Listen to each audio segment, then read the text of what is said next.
Mohon maaf Pak Presiden, saya harus menyatakan Anda mulai jahat sama rakyat.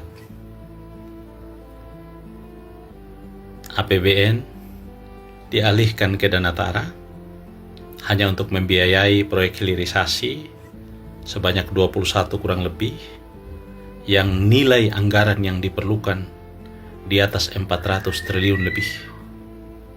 Mulai dari hilirisasi gas, besi, nikel dan lain-lain. Dan itu Anda prioritaskan.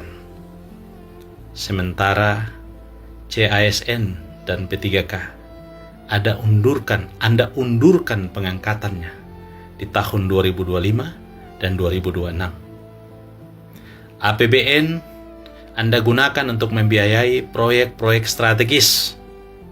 Mohon maaf, sekali lagi saya katakan, yang menguntungkan pejabat-pejabat yang ada di lingkungan sekitar dan kebijakan yang dibuat oleh mereka. Menguntungkan mereka. Bisa jadi Anda pun diuntungkan Pak Presiden. Sementara kepentingan kurang lebih 2 juta rakyat Indonesia yang menanti nasibnya diangkat sebagai CASN dan P3K, Anda pending. Saya harus mengatakan Anda jahat Pak Presiden. Saya berharap, sekali lagi, saya berharap Bapak menjadi presiden yang baik buat Indonesia. Sudah cukup 10 tahun Pak Jokowi memberi contoh presiden yang buruk sepanjang sejarah kepemimpinan di Indonesia. Karena itu saya berharap Anda bisa menjadi presiden yang baik. Betapa sadisnya kebijakan ini. Karena kenapa? Skema pembiayaan Danatara yang semula uang rakyat, uang APBN, sudah tidak lagi menjadi uang APBN dan Anda gunakan untuk membiayai hilirisasi.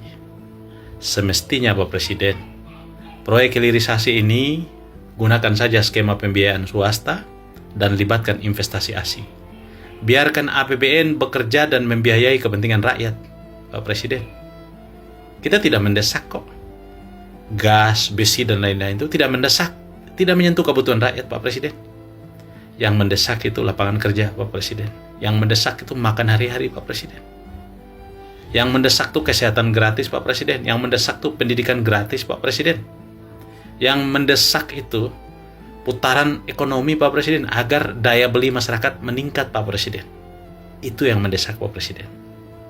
Mohon maaf saya harus bilang, bisnis proyek strategis yang dibiayai dalam bentuk hilirisasi itu adalah ekosistem industri yang Anda bangun dan akan melahirkan sub-sub sistem atau sub-sub industri yang dalam prakteknya, mohon maaf saya tidak menuduh, banyak pengusaha yang merupakan kolega para pejabat itu ambil bagian menyediakan bahan baku dan lain-lain.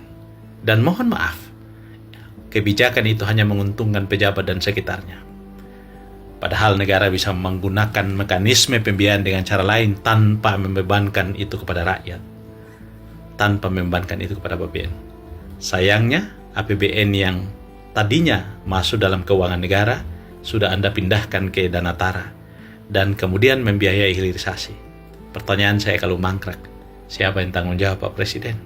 Sementara itu bukan lagi kerugian negara. Disinilah yang saya katakan kejahatan kebijakan.